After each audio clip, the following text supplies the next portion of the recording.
Welcome to The Explainer. Okay, so this year in Davos, the official theme was all about a spirit of dialogue. Sounds nice, right?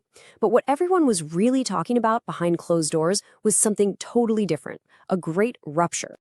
And yeah, the real story wasn't dialogue at all. It was about these huge, fundamental disagreements. And, Canadian Prime Minister Mark Carney really hit the nail on the head when he called it a rupture in the global order. So, with the world kind of pulling itself apart, what were the big battlegrounds? Where did these leaders really clash?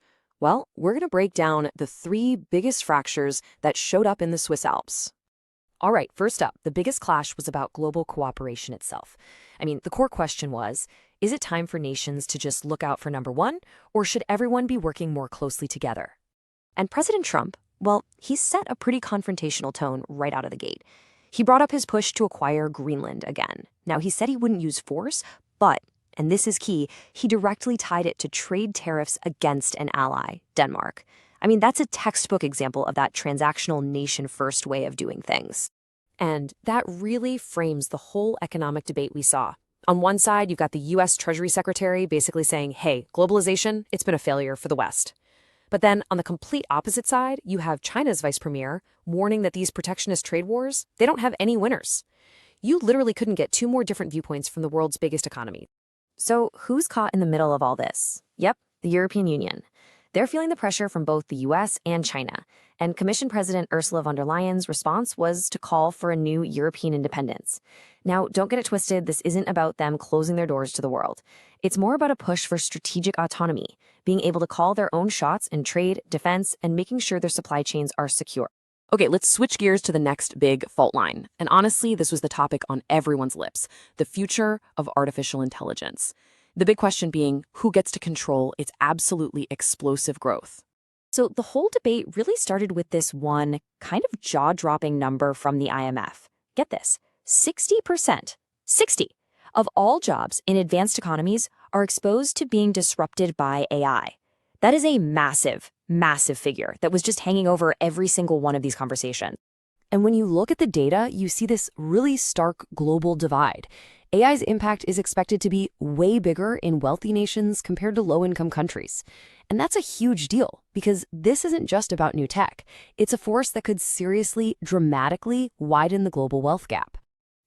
AFL-CIO President Liz Schuler really brought it back down to the human level.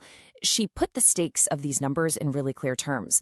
She gave this stark warning saying, look, if this whole transition is handled badly, if you just replace workers without any kind of plan, you're absolutely going to have a revolution on your hands.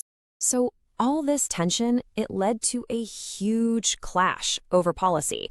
It's like two competing models for the future. On one side, you've got the EU with its AI Act. It's cautious, it's focused on rights, and it's all about preventing harm. But then you look at the US, and they're pushing for a much more light touch approach. Basically, cut the red tape and speed up innovation no matter what. Totally different philosophies. All right, last but not least, let's talk about finance. Because for years, whenever crypto came up at Davos, it was all hype, right? All speculation. But this year was different. The conversation took a huge turn away from just theory and into practical, real-world stuff. And the big idea driving this whole shift is something called tokenization. So what is that? Well, think of it like creating a digital twin for a real-world asset. It could be anything, a government bond, a share of stock, even a piece of real estate. You turn it into a digital token, you put it on a blockchain, and boom, you can trade it instantly, 24/7. And this wasn't just some high-level talk either. We saw some major concrete announcements. I'm talking Bermuda building its entire national economy on-chain. BlackRock, the biggest asset manager in the world, is expanding its tokenized fund. And get this, even the parent company of the New York Stock Exchange is jumping in. This isn't future talk, this is happening right now. So what does all this mean? Well, Coinbase CEO Brian Armstrong made a really crucial point. He argued that this new financial tech isn't just a sideshow anymore, it's a direct competitor to traditional banking.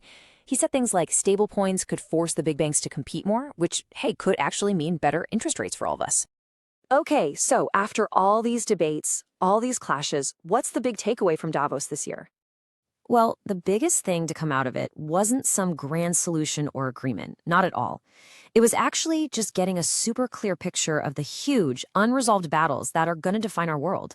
That whole fight over globalization, the debate over who controls AI, and this complete reinvention of finance. And that leaves us with the one critical question for the year ahead. In this world that's rupturing, who is going to write the rules for our new reality? Will it be individual nations, big trading blocs, the innovators, or the regulators? The answer to that question is going to shape everything